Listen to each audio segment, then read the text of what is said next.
আজকে আমি current, resistor, voltage এবং পাওয়ার রিলেটেড কিছু বেসিক ম্যাথ নিয়ে আলোচনা করব।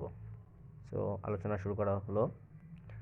ফার্স্টে বেসিক কিছু কোশ্চেন তুলে ধরা হয়েছে ফার্স্ট স্লাইডে, যেটা হলো কি প্রথম কোশ্চেনটা হলো কি, what is the potential difference between the terminal of A 5 ohm resistance which caries A current of 20 ampere. অর্থাৎ একটা টার্মিনালের পটেনশিয়াল ডিফারেন্স মানে বিভব পার্থক্য কত, এবং সেই টার্মিনালের মধ্য দিয়ে 5 ওহমের একটি রেজিস্ট্যান্স আছে এবং তার মধ্য থেকে 20 অ্যাম্পিয়ার কারেন্ট প্রবাহিত হইতেছে। সো এখানে আমরা বেসিক্যালি একদম বেসিক লেভেলের কোশ্চেন এটা, যেহেতু 20 অ্যাম্পিয়ার কারেন্ট দেওয়া আছে, আয়ের মান 20 অ্যাম্পিয়ার এবং রেজিস্ট্যান্সের মান দেওয়া আছে আর ইকোয়ালস টু 5 ওহম। সো বিভব পার্থক্য ভি পটেনশিয়াল ডিফারেন্স আমরা ইজিলি ভি ইকোয়ালস টু আয়ের সূত্রের মাধ্যমে বের করতে পারবো। এবার কোশ্চেন নাম্বার 2 নম্বর কোশ্চেনে আসি। 2 নম্বর কোশ্চেনে আসছে, what is the current in a 0.02 ohm resistance if the potential difference across the terminal is 0.1 volt. এখানে প্রথমত রেজিস্ট্যান্সের আমাদের বের করতে বলছে হোয়াট ইজ দ্য কারেন্ট, অর্থাৎ কারেন্টের ভ্যালুটা বের করতে বলতেছে। তেমনি এখানে আর এর ভ্যালু একটা দেওয়া আছে, ভি এর ভ্যালু একটা দেওয়া আছে। সো ইজিলি এখানে ওই ভি ইকোয়ালস টু আয়ের সূত্র অ্যাপ্লাই করে অঙ্কটা করতে পারবো। 3 নম্বর অঙ্কটাও সেম, ভি ইকোয়ালস টু আয়ের সূত্রের মাধ্যমে আমরা করতে পারবো। সো আমরা 2 নম্বর স্লাইডে আসি। 2 নম্বর স্লাইডে ফার্স্ট অঙ্কটা আছে, the voltage drop across a resistor is 50 volt and the current through it is 5 ampere. What's the power absorb by resistor. অর্থাৎ একটা রেজিস্টর আছে যার অ্যাক্রসে ভোল্টেজ ড্রপ হইতেছে 50 ভোল্ট এবং তার মধ্য থেকে 5 অ্যাম্পিয়ার কারেন্ট চলতেছে। এখন বের করতে বলছে ওই রেজিস্টরের অ্যাক্রসে যে ভোল্টেজটা ড্রপ হয়েছে তার পাওয়ারটা কত সেটা বের করতে বলতেছে। সো এখানে আমাদের গিভেন, অর্থাৎ যে তথ্যগুলো দেওয়া আছে, যে ডাটাগুলো দেওয়া আছে, যেমন 50 ভোল্ট, সরি এখানে আর না, ভি ইকলস টু 50 ভোল্ট হবে, আই ইকলস টু 5 অ্যাম্পিয়ার হবে এবং পি ইকলস টু হট, যেহেতু পাওয়ার বের করতে বলছে। সো আমরা পাওয়ারের সূত্র অনুযায়ী পি ইকলস টু ভিআই, তো মান বসে দিলে অ্যান্সার পেয়ে যাবো। নেক্সট অঙ্কে 10 নাম্বার অঙ্কে আসি। The current through a 10 ohm resistor is 5 ampere. What power is absorbed? মানে কি পরিমাণ পাওয়ার অ্যাবজর্ব করছে। সো এখন আমাদের ডাটাগুলো কি দেওয়া আছে, 10 ওহম অর্থাৎ আর এর মান 10 ওহম দেওয়া আছে, 5 অ্যাম্পিয়ার কারেন্টের মান দেওয়া আছে এবং ডান পাশে আমি ডায়াগ্রামটা আঁকাই দিছি যাতে সহজে বোঝা যায়। এবং পি এর ভ্যালু আমরা সূত্র অনুসারে P equals to VI, and আবার ভিকে আমরা আবার সিম্পলিফাই করে V equals to I R into I, then ওটাকে আই স্কোয়ার আর বসিয়ে ভ্যালুগুলো বসিয়ে মান বের করতে পারি, অ্যান্সার বেরোয় যাবে। বসালে অ্যান্সার বেরিয়ে যাবে। দেন নেক্সট অঙ্কে 11 নম্বর অঙ্কে আসি। The voltage drop across A 10 ohm resistance and 50 volt, how much power is absorb. 9 এবং 10 নম্বর অঙ্কের মতো সেম অঙ্ক, জাস্ট ভ্যালুগুলো বসাই দিলে এবং সূত্রের উপরে ভ্যালুগুলো বসাই দিলে অ্যান্সার পেয়ে যাব। সো 12 নম্বর অঙ্কে আসি। What should be resistor what should be resistance of an electric heater that is to absorb 600 watt when connected to 120 volt main. অর্থাৎ what should be resistance of an electric heater, মানে electric হিটারের রেজিস্ট্যান্সটা কত হবে যদি সেইটা 600 watt power 600 watt power absorb করে এবং 120 ভোল্ট, অর্থাৎ ভোল্টেজের মান যদি 120 ভোল্ট দেওয়া থাকে তাহলে সেটা কী পরিমাণ পাওয়ার অ্যাবজর্ব করবে। সো সূত্র অনুসারে P equals to V square by R দিয়ে আমরা ভ্যালুগুলো বসিয়ে আর রেজিস্ট্যান্সের মানগুলো বের করতে পারবো। এবার নেক্সট অঙ্ক 13 নম্বর অঙ্কে আসি। A heater absorb 500 watt from 230 volt main, what power would be it take from 208 volt main. অর্থাৎ একটা হিটার আছে যার প্রথমত পাওয়ার দেওয়া আছে 500 ওয়াট এবং ভোল্টেজের মান দেওয়া আছে 230 ভোল্ট, এবং সেইটাই এবং সেই পরিমাণ এবং ওয়াট ভোল্টেজটা যদি আমি কমাই নিয়ে আসি, অর্থাৎ 208 ভোল্টেজে নিয়ে আসি ওই হিটারটাই, তাহলে কি পরিমাণ পাওয়ার অ্যাবজর্ব করবে এর ভ্যালুটা আমার বের করতে হবে। সো এখানে আমরা দেখতে পারতেছি যে যেহেতু ভোল্টেজের মান দুই জায়গায় দুই রকম দেওয়া আছে, কিন্তু দুইটার মধ্যে থেকেই সেম পরিমাণ কারেন্ট প্রবাহিত হইতেছে। সো কারেন্টের মান আগে আমাদের ফার্স্টলি যে কোনো একটা ফিগার 1 থেকে আমরা কারেন্টের ভ্যালুটা যদি বের করি, দেন ফিগার 2তে বসালে আমরা একটা ভ্যালু পাবো। যেমন ফিগার 1 থেকে আমরা কারেন্টের ভ্যালু বের করার জন্য সূত্র P equals to VI, then I এর মান সিম্পলিফাই করে আমরা 2.17 অ্যাম্পিয়ার পাইতে পারি। দেন ফিগার 2তে আই এর মানটা বসিয়ে পাওয়ার কত পরিমাণ পাওয়ার অবজেক্ট করছে তার ভ্যালুটা বের করতে পারছি। দেন নেক্সট অঙ্কে আসি 14, an electric heater absorb 1000 watt from 120 volt main, by how much should its resistance be increased to reduce the power to 900 watt. অর্থাৎ একটা ইলেকট্রিক হিটার 100 ওয়াট অ্যাবজর্ব করে যখন তার ভোল্টেজ থাকে 120 ভোল্ট। এখন আরেকটা আরেকটা ওই হিটারটাই নেওয়া হলো যার পাওয়ারটা যার পাওয়ারটা 900 ওয়াট বানাতে হবে, যার পাওয়ারটা 900 ওয়াট দেওয়া আছে, এবং ওই কত রেজিস্ট্যান্স কমালে, এবং নেক্সট যেই ডায়াগ্রাম আছে ওই ডায়াগ্রামের রেজিস্ট্যান্সটা কত কমালে পাওয়ারটা 900 ওয়াট থাকবে। সো আমরা এখানে দেখতে পারতেছি যে যেহেতু দুইটাতেই সেম কারেন্ট প্রবাহিত হইতেছে, ঠিক 13 নম্বর অঙ্কের মতো, যেহেতু দুইটাতেই কারেন্টের মান সেম, সেক্ষেত্রে ফিগার 1 থেকে আমরা কারেন্টের ভ্যালুটা বের করতে পারতেছি, অ্যান্ড ফিগার 1 থেকে আমরা ভোল্টেজটা বের করতে পারতেছি। যেহেতু ভোল্টেজের মান এখানে দুইটাই সেম, ভোল্টেজের মানও চেঞ্জ করা হয় নাই এবং কারেন্টের ভ্যালুটাও চেঞ্জ করা হয় নাই, সো আমরা কারেন্ট এবং ভোল্টেজ কনস্ট্যান্ট রেখে পাওয়ারটাকে পাওয়ারটা 1000 থেকে 900-এ নিয়ে গেলাম সেকেন্ডে। বাট এখানে রেজিস্ট্যান্সের আমার বের করতে বলছে রেজিস্ট্যান্সটা কতটা কমালে পাওয়ারটা 900 ওয়াট পাওয়া যাবে।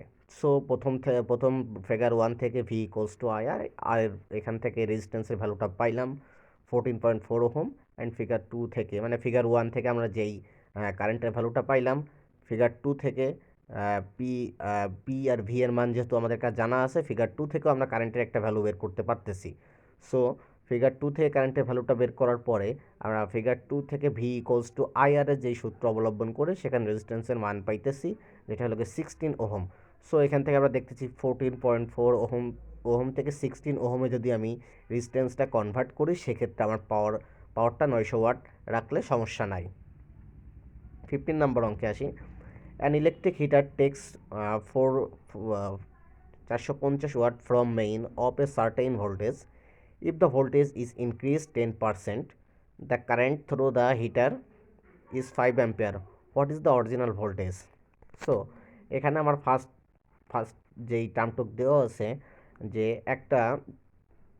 একটা ইলেকট্রিক হিটারের পাওয়ার দেওয়া আছে 450 ওয়াট এবং তার অ্যাক্রসে কারেন্ট দেওয়া আছে 5 ওহম, বাট কোনো ভোল্টেজের মান দেওয়া নাই।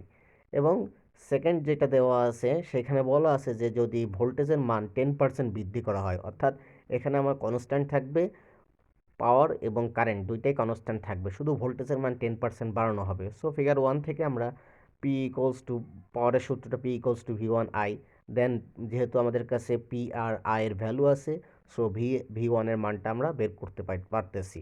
এবং ফিগার টু থেকে যেহেতু আমাদের বলছে ফিগার 2টা 10% বৃদ্ধি হয়েছে, মানে অর্থাৎ ভি ওয়ানের সাপেক্ষে 10% বৃদ্ধি হয়েছে, so V two equals to V one গুণ 10% লিখতে পারি। দেন 90 প্লাস 90 ইন্টু 10%, দেন এটা ফিগার 2 এ ভি টু এর মান আসবে 9 ভোল্ট। এখন আমার এখানে বের করতে বলছে what is the original voltage.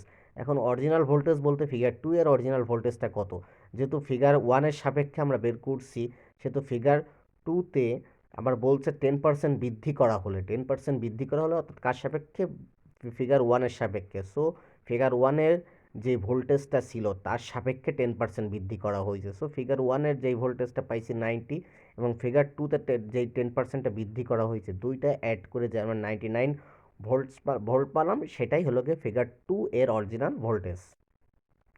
So next অঙ্কে আসি, 18 নাম্বার অঙ্কে, a certain lighting insulation consists of 20 200 watt lamp and 10 100 watt lamp and 4 40 watt lamp. If energy cost 4 cent per kilowatt hour, what would be the monthly bill for operating this installation 6 hour per day? So এখানে আমার কিছু data দেওয়া আছে, যেগুলো হলো গিয়ে আমার 20টা 200 ওয়াটের বাল্ব ডেইলি ইনস্টলেশন থাকে, তার সাথে 10টা 100 ওয়াটের বাল্ব থাকে, 4টা 40 ওয়াটের বাল্ব প্রত্যেক দিন আমার ইনস্টলেশন থাকে।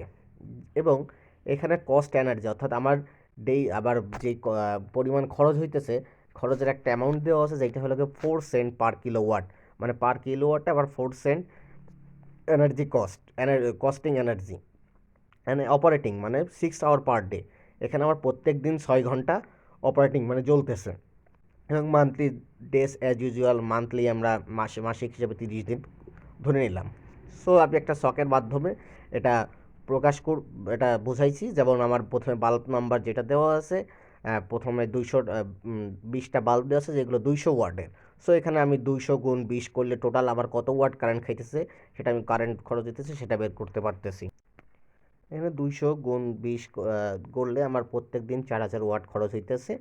দেন আমার আমি এখন বের করতে পারছি যে কত ওয়াট খরচ হয়েছে, এবং এইটাকে আমরা ওয়াট পার আওয়ারে নিয়ে যেতে হবে। অর্থাৎ আমাকে এই 4000 ওয়াট আমার খরচ হয়েছে, এটা আমার ওয়াট পার আওয়ারে নিতে হবে। যেমন আমি দিনে 6 ঘন্টা চালাই এবং একটা মাসিক হিসেবে 30 দিন, অতএব এটা 4006 ইন্টু 6 ইন্টু 30 গুণ করে আমার টোটাল এনার্জি, অর্থাৎ প্রথম যেটা আছে 20 ওয়াটের যে 200টা বাল্ব আছে তার total energy watt per hour আমি বের করলাম। এভাবে তিনটারই ওয়াট পার আওয়ারে এনার্জিটা বের করতে হবে। দেন তিনটারই ওয়াট পার আওয়ারে যে এনার্জিটা আসছে সেটা ক্যালকুলেট করলে আমার আসে 92880 ওয়াট পার আওয়ার আছে।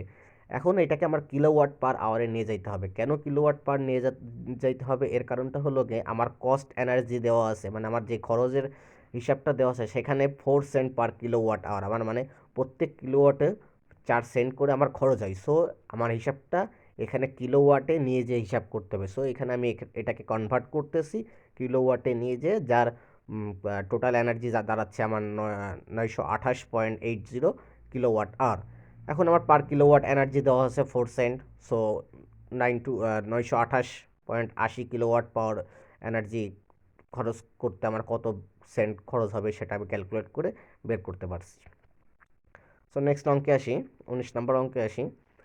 এ direct current motor takes a current of 5.8 ampere when operating at a voltage of 119.5 if energy cost 5 cent per watt per hour, what would be the cost per hour of operating motor?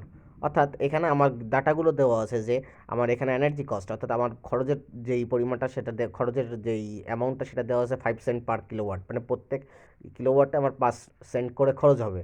এখন আমার বের করতে বলতেছে cost for energy per hour, অর্থাৎ প্রত্যেক ঘন্টায় আমার কি পরিমাণ এনার্জি খরচ হইতেছে, প্রত্যেক কি পরিমাণ এনার্জি খরচ হইতেছে সেটা বের করতে বলছে। সো আমরা পি ইকোয়ালস টু ভিআই, যেহেতু এখানে কারেন্টের ভ্যালু দেওয়া আছে 5.1 অ্যাম্পিয়ার এবং ভোল্টেজের ভ্যালু দেওয়া আছে V equals two 119.5 volt. So এখান থেকে ভিআই এর ভ্যালু দিয়ে আমি পাওয়ারটা বের করে নিতে পারতেছি এত watt, and W equals to PT সূত্র অ্যাপ্লাই করে আমি এটাকে ওয়াট পার আওয়ারে নিয়ে যাচ্ছি, ওয়াট পার আওয়ার থেকে কিলোওয়াট পার আওয়ারে নিয়ে যাচ্ছি। কিলোওয়াট পার আওয়ারে নেওয়ার কারণটা আমি এর আগেই বলছি। দেন ওয়াট 1 ঘন্টার জন্য কি অপারেটিং খরচ হচ্ছে সেটা আমি ওই যেহেতু আমার দেওয়া আছে 5 সেন্ট পার কিলোওয়াট আওয়ার, প্রত্যেক কিলোওয়াট আওয়ারে আবার যেহেতু 5 সেন্ট করে খরচ হইতেছে, সো এটা ক্যালকুলেট করে আমি আমার ভ্যালুটা পালাম 3.47 পার কিলোওয়াট আওয়ার। এখন আমার নেক্সট অঙ্কগুলো সাদিকুর স্যারের বইয়ের থেকে নেওয়া। সো সাদিকুর স্যারের এক্সাম্পল 1.4 থেকে আমি শুরু করছি। যে অঙ্কটা এরকম আছে যে an energy source force a constant current of 2 ampere for 10 second to flow through a light bulb if 2.3 kilojoule is given off in the form of the light and heat energy, calculate the voltage drop across the bulb. এখন এত বড় math পড়ে কিছু বোঝা যায় না, but এখান থেকে আমি ডাটাগুলো যদি বের করে নিই, আমার মেন ভ্যালুটা যেটা চাচ্ছি সেটাকে আমি খেয়াল করি, আমাকে ভোল্টেজ ড্রপ অর্থাৎ ভোল্টেজ বের করতে বলতেছে অ্যাক্রস দ্য বাল্বের সাপেক্ষে আমার কী পরিমাণ ভোল্টেজ খরচ হইতে সেটা বের করতে বলতেছে। এখন আমি এখান থেকে মেন ডাটাগুলো বের করে নিলেই তাহলে এই অঙ্কগুলো করতে সুবিধা হবে। সো আবার মেন ডাটা দেওয়া আছে I equals to 2 ampere data দেওয়া আছে এবং 10 সেকেন্ড, টি ইকোয়ালস টু 10 সেকেন্ড দেওয়া আছে এবং কাজ ডাব্লিউ ইকোয়ালস টু 2.3 কিলোজুল দেওয়া আছে। এটাকে আমি জুলে কনভার্ট করে নিলাম, 1000 গুণ করে জুলে কনভার্ট করলাম, এবং আমাকে যেহেতু ভোল্টেজ বের করতে বলতেছে তাহলে V equals two what, firstly আমরা যেহেতু ভোল্টেজ ড্রপ করতে বলছে তাহলে ভোল্টেজ ড্রপের সূত্র আছে V equals to W by Q জানি, কিন্তু এখানে আমার ডাব্লুর মান দেওয়া আছে কিন্তু কিউ এর ভ্যালুটা যাওয়া নাই। সো আমি কিউ ইকোয়ালস টু আইটি সূত্রটা অ্যাপ্লাই করে আয়ের এবং টি এর ভ্যালু দেওয়া আছে, এখান থেকে আমি কিউ এর মানটা বের করতে পারতেছি। দেন ভোল্টেজ ড্রপের ক্ষেত্রে আমার ভোল্টেজ ড্রপে ডাব্লিউ এর ভ্যালু পাইছি, এবার কিউ এর ভ্যালু পাইছি। দেন আমি ভোল্টেজ আমার কত বা বাল্বের অ্যাক্রোসে আমি কত পরিমাণ ভোল্টেজ ড্রপ হইতেছে সেটার ভ্যালু আমি খুঁজে বের করতে পারছি। নেক্সট আমার ম্যাথটা হলো practice problem 1.4। To move a charge Q from point A to B requires -30 joule, find the voltage drop V A B if. দুইটা অঙ্ক আছে, কিউ ইকোয়ালস টু 6 কুলম থাকলে এবং বি নাম্বার অঙ্কটা আছে কিউ ইকোয়ালস টু -3 কুলম থাকলে। So আমি ডান পাশে একটা ফিগারতে দেখাইছি যে কিউ একটা চার্জ যেটা এ থেকে বি পয়েন্টে এ এবং বি পয়েন্টের সাপেক্ষে অর্থাৎ ভি এ বি নির্ণয় করতে বলতেছে, যার প্রথম এ নাম্বারটা আমার কিউ এর ভ্যালু দেওয়া আছে 6 কুলম এবং ডাব্লু কাজের পরিমাণ দেওয়া আছে -30 joule. So V A B আমরা সূত্র জানি, V equals W by Q সূত্র জানি। সো এটাকে দুই পয়েন্টের অ্যাক্রোস আমার বের করতে বলতেছে। সো আমি ভি এ বি লিখছি এখানে, তার জন্য দুটো অ্যাক্রোসের সাপেক্ষে লেখার কারণে আমি ভি এ বি লিখছি। এখন সূত্র অনুসারে V equals W by Q equal W আর কিউ এর ভ্যালু বসাই দিলাম, আমরা একটা ভ্যালু পাইতেছি। দেন বি নাম্বারও আমার ভি ডাব্লু আর কিউ এর ভ্যালু বের করে দিলে আমি আর একটা ভোল্টেজ পাইতেছি। এটাই আমার যেহেতু দুইটা ম্যাথ আছে, দুইটা ম্যাথের অ্যাক্রোসে আমার ভোল্টেজ ড্রপটা কত হইতেছে সেটা আমি ভ্যালুটা বের করতে পারছি। এবার example 1.5, find the power delivered to an element at T equals to 3 microsecond if the current entering its positive terminal is I equals to একটা ভ্যালু দেওয়া আছে and the voltage is দুইটা অঙ্ক V equals to 3I এবং B number অঙ্কটা দেওয়া আছে V equals to 3 DI by dt। So আমার এখানে মেন ডাটাগুলো আমি লক্ষ্য করি, যেহেতু এত ম্যাথ আমার পড়ার দরকার নেই। আমার যেহেতু বলছে আমার V equals to 3I, ভোল্টেজটা বের করতে বলতেছে, সরি পাওয়ারটা, যেহেতু ফাইন্ড দ্য পাওয়ার ডেলিভারি, পাওয়ারটা বের করতে বলতেছে এবং আয়ের ভ্যালুটা দেওয়া আছে এবং একটা certain time T equals to 3 microsecond দেওয়া আছে। সো আবার সকল ডাটাগুলো আমি খেয়াল করছি। এখন আমি ম্যাথের দিকে তাকাই, সলিউশনে এ নাম্বার সলিউশনের দিকে তাকাই, লেফট সাইডের দিকে তাকাই, ভি ইকোয়ালস টু 3I এবং এখানে আয়ের ভ্যালুটা আমি বসাই দিলাম। বসাই দেওয়ার পরে আমি ক্যালকুলেট করে 15 cos 180 পাইটি একটা ভ্যালু পাইতেছি। সো আমি ভি এর ভ্যালু পাইছি। দেন আমি পাওয়ারের সূত্র অনুসারে পি ইকোয়ালস টু ভিআই আমি লিখতে পারি। ভি এর ভ্যালুটা আমি যেহেতু 15 এইটা পাইছি, ভি এর ভ্যালু সেটা বসাবো এবং আয়ের ভ্যালু স্পেসিফিকলি হবে আবার আয়ের ভ্যালুটা আমি ওখানে বসাবো। দেন ভি আর আই গুণ করে একটা ভ্যালু পাইতেছি এবং আমাকে বলছে টি ইকোয়ালস টু 3 মাইক্রোসেকেন্ড। আমার টি ইকোয়ালস টু 3 মাইক্রোসেকেন্ডে আমার যে পরিমাণ পাওয়ারটা ডেলিভারি হচ্ছে সেটা ভ্যালু বের করতে বলছে। অর্থাৎ একটা সার্টেন টাইমে আমাকে সেই কী পরিমাণ পাওয়ারটা ডেলিভারি হয়েছে, সেটা ডেলিভার হচ্ছে সেইটা বের করতে বলছে। সো 3 ইকোয়ালস টু মাইক্রোসেকেন্ড, খেয়াল এখানে 3 ইকোয়ালস টু মাইক্রোসেকেন্ড আছে, নট সেকেন্ড। সো মাইক্রোসেকেন্ড থাকলে সেটাকে আমাদের সেকেন্ডে কনভার্ট করে নিতে হলে 3কে 1000 দিয়ে ভাগ করলে সেটাকে আমরা সেকেন্ডে কনভার্ট করবো। সো আমি 3 গুণ 10⁻³ লিখলে সেটা সেকেন্ডে কনভার্ট হয়ে যাচ্ছে এবং P equals two 75 cos square 60 পাইটি। এখানে টি এর ভ্যালুটা বসাই দিলে আমি টোটাল কী পরিমাণ পাওয়ার ডেলিভারিড হচ্ছে সেটা ভ্যালুটা পাইতেছি, যেটা হলো গিয়ে 53.48 ওয়াট। এখন বি নাম্বার অঙ্কে আসি। বি নম্বর অঙ্কটা আমার বলছে V equals to 3 DI by dt, অর্থাৎ ডিফারেন্সিয়েশন করতে হবে। সো 3 থাকলো, আয়টা ডিফারেন্সিয়েশন করলে আমি আয়ের ডিফারেন্সিয়েশন ভ্যালু পাইতেছি -900 পাই সাইন 60 পাইটি ভোল্ট। এখন যেহেতু ভি এর ভ্যালু পাইছি, সো আগের মতোই পি এর একটা পাওয়ারটা বের করতে হবে, P equals to VI. So পাওয়ারটা সিম্পলিফাই করে আমরা একটা পাওয়ার পেলাম এত ওয়াটে। অ্যান্ড সার্টেন টাইম যে আগে দেওয়া আছে সার্টেন টাইম 3 ইকোয়ালস 3 মাইক্রোসেকেন্ড, সেটাকে আমি সেকেন্ডে কনভার্ট করে নিলাম। সেকেন্ডে কনভার্ট করার পরে সো পি এর জায়গায় পি এর ভ্যালুর জায়গায় যে টিগুলো আছে সেই টি এর জায়গায় পাওয়ারের যে পাওয়ারটা পাইছি সেই পাওয়ারের যেখানে টি আছে টি এর জায়গায় সেই সেকেন্ডে যেই মানটা পাইছি সেই মানগুলো বসাই দেওয়ার পরে আমি একটা সার্টেন অ্যান্সার পাইতেছি, যেটা হলো -6.396 কিলোওয়াট। নেক্সট প্র্যাকটিস প্রবলেম 1.5, অঙ্কটা হলো find the power delivered to the element of I equals to 5 cos 60 পাইটি অ্যাম্পিয়ার দেওয়া আছে and at t equals to 5 microsecond, if the current remains the same but the voltage is V equals to 2I volt and V equals to আরেকটা দেওয়া আছে এইটা। অর্থাৎ এ number অঙ্কটা আমার সেম এর আগের এক্সাম্পল 1.5 এর মতো। So practice problem practice problem 1.5-এর এ নাম্বারটা আগের মতো তোমরা করে নিতে পারবা।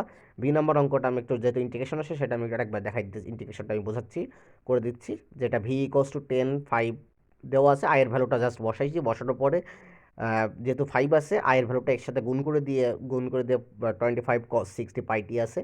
সো এটাকে আমি যেহেতু 25 কনস্ট্যান্টের সামনে নিয়ে আসলাম, নিয়ে আসার পরে cos 60 pi by T dt এটাকে ইন্টিগ্রেশন করলাম। ইন্টিগ্রেশন করার পরে লিমিটিং ফ্যাক্টর আছে টি আর জিরো, যেহেতু জিরোটা সবগুলোই জিরো হয়ে যায়, লিমিটিং ফ্যাক্টর টি থাকলে ঠিক আবার ওই সেম ভ্যালুটাই, টি এর জায়গায় টি বসালেই সেই সেম ভ্যালুটাই থাকে।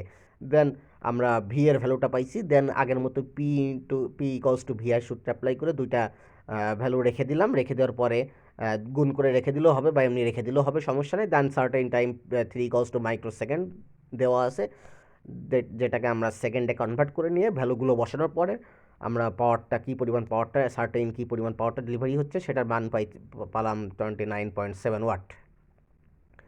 আমার লাস্ট অঙ্ক লাগে example 1.6, how much energy does a 100 watt electric bulb consume in 2 hours. অর্থাৎ 100 ওয়াটের একটি এনার্জি বাল্ব 2 ঘন্টায় কী পরিমাণ এনার্জি কনজিউম করবে সেটার ভ্যালু আমার বের করতে বলছে। সো অর্থাৎ কী পরিমাণ এনার্জি, অর্থাৎ ডাব্লু বের করতে বলছে। সো আমার এখানে ডাটাগুলো দেওয়া আছে সিম্পল, যে ডাটাগুলো দেওয়া আছে পি ইকলস টু 100 ওয়াট এবং T equals to 2 hour. So আমার কী পরিমাণ এনার্জি খরচ হচ্ছে সেটা সূত্র হচ্ছে ডাব্লু ইকলস টু পিটি বসালে আমরা ভ্যালুটা পাচ্ছি 2000 ডাব্লু ওয়াট পার 200 ওয়াট পার আওয়ার। এইটা অ্যান্সার বসালেও হবে, অথবা এটাকে আমি কিলো জুলে কনভার্ট, এনার্জি যেহেতু বলছে ওয়াট পার আওয়ারে রাখলেও হবে, অথবা কিলো জুলে কনভার্ট করে নিলেও হবে। এখন ওয়াট পার আওয়ার থেকে জুলে কনভার্ট করার সিস্টেমটা হলো, যেহেতু 200 ওয়াট পার আওয়ার আছে, এই আওয়ারটাকে আমরা সেকেন্ডে কনভার্ট, একদম মিনিট থেকে মিনিট ইন্টু সেকেন্ডে কাটা, অর্থাৎ 60 গুণ 60 দুইটা গুণ করে 3600 আসে, যেটা ঘন্টাকে সেকেন্ডে কনভার্ট করলে 3600 আসে। সো জুলে নিয়ে গেলাম, জুলের থেকে দেন 1000 দিয়ে ভাগ করার পরে 1000 দিয়ে ভাগ করার পরে দেন সেটাকে কিলো জুল পাবো। সো এখানে আমার সিম্পলিফাই, যে কোনো একটা সিম্পলিফাই করে রাখলেই হবে। 200 ওয়াট পার আওয়ার এই পর্যন্ত সিম্পলিফাই করলেও হবে, অথবা 720 কিলো জুল এই পর্যন্ত সিম্পলিফাই করলেও হবে, যেটা ইচ্ছা সেটা করলেই হবে। Practice problem 1.6, a stop element draws 15 ampere when connected to 240 volt line. How long does it take to consume 180 kilojoule? অর্থাৎ একটা স্টোভে এলিমেন্টটা 15 অ্যাম্পিয়ার কারেন্ট খরচ হয় যখন তার ভোল্টেজ থাকে 240। তো how long does it take consume 180 kilo, অর্থাৎ সে কী পরিমাণ কত সময়ের মধ্যে সে 180 কিলো জুল কনজিউম করবে, অর্থাৎ কত সময়, আমার টাইমটা বের করতে বলতেছে। তো আমার গিভেন ডাটাগুলো দেওয়া আছে, I equals to 15 ampere data দেওয়া আছে, ভি ইকোয়ালস টু 240 ভোল্ট দেওয়া আছে, and W equals to 180 kilo joule আছে। দেন এটাকে আমি জুলে কনভার্ট করে নিলাম, কিলো জুল থেকে জুলে কনভার্ট করতে হলে 1000 গুণ করতে হয়, দেন কিলো জুল থেকে জুলে কনভার্ট হয়। সো এখন টি এর ভ্যালুটা বের করতে হবে। আমরা সূত্র অনুসারে জানি P equals to VI. So এখান থেকে আমরা একটা পি এর ভ্যালুটা এত ওয়াট পাইতেছি, অ্যান্ড দেন আমরা জানি ডাব্লু ইকলস টু এনার্জি সূত্র ডাব্লু ইকলস টু পিটি। এখানে টি আমরা যদি সিম্পলিফাই করি T equals to W by P. এখন ডাব্লু এবং পি দুইটার ভ্যালুই আমরা জানি, দুইটার ভ্যালুর থেকে মান বসিয়েই আমরা একটা সার্টেইন কত সেকেন্ডে যেটা 180 কিলো জুল কনজিউম করতেছে সেটা ভ্যালু পাইতেছি 50 সেকেন্ড। এই আমার ম্যাথমেটিক্যাল আলোচনা আজকে এই পর্যন্তই।